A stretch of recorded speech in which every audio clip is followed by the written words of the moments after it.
little crazy is when your guideline is in the green section, that means the very beginning of this section is haunted by a particular guideline, right? And you'll find that guideline right there at the beginning of that very first CPT code. So right here at our 33016, your guideline for this section is all of this. Now you need to keep this in mind before you go down to like the pericardium, where there is another header that's attached to the blue area, which is the name of our surgery of pericardio, right? You've got another guideline. You have to remember that you've got a guideline overall for cardiovascular, because it might be important to also these sets of codes. Well, it is obviously, because it is a part of all of these codes. So you have actually two guidelines when you go to that code set, right? So this code set has this guideline to go with the overall cardiovascular guideline. Now, what happens when you have one in the red section too, right? Some of these will have a red header guideline, but then also inside the blue of the different surgeries, you've got another guideline. So this set would be 3 guidelines, okay?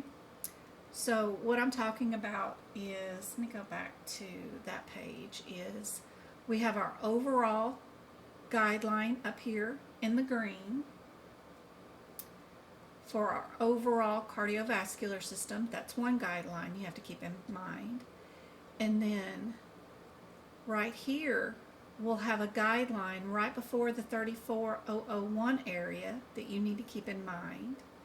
And then you'll have another guideline to combine with the other two to go with 34839 through 48.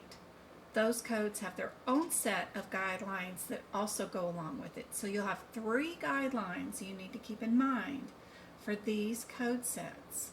If that makes sense, guys, right?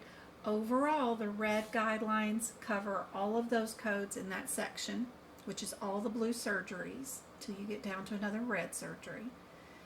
But overall, the green header has a guideline, right? So those kind of things are where a lot of people will get confused or forget a guideline because it isn't right here next to the codes. This is just one of 3 guidelines for this particular area right here. Don't forget you've got another one that goes with the red header, and then you've got one that goes with the green header. So I hope this is helpful. It explains a little bit more about it. The arteries and veins, the only part that they're talking about is this right here, just to let you know about that.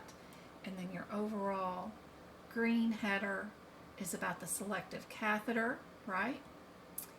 And then you'll have the added guideline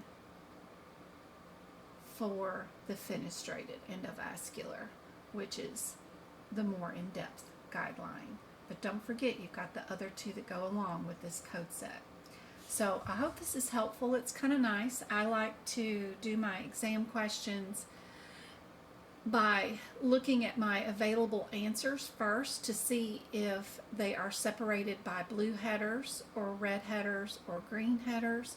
If they are, then those are my differences. If I have answer A here in that red header, and then I have an answer B in this red header, and then I have answer C in this red header, and then answer D in this red header, the first thing I'm going to eliminate is whether I should be in general, in the spleen area, in the arteries or vein area, or in the heart or pericardium around the heart. So I'll look through my exam question, and if I'm dealing with the spleen issue, then I know right away my answers have to be only in the spleen area. So that is super helpful. Don't lose out on trying to practice some of your practice exam questions with those headers. I hope this has been helpful.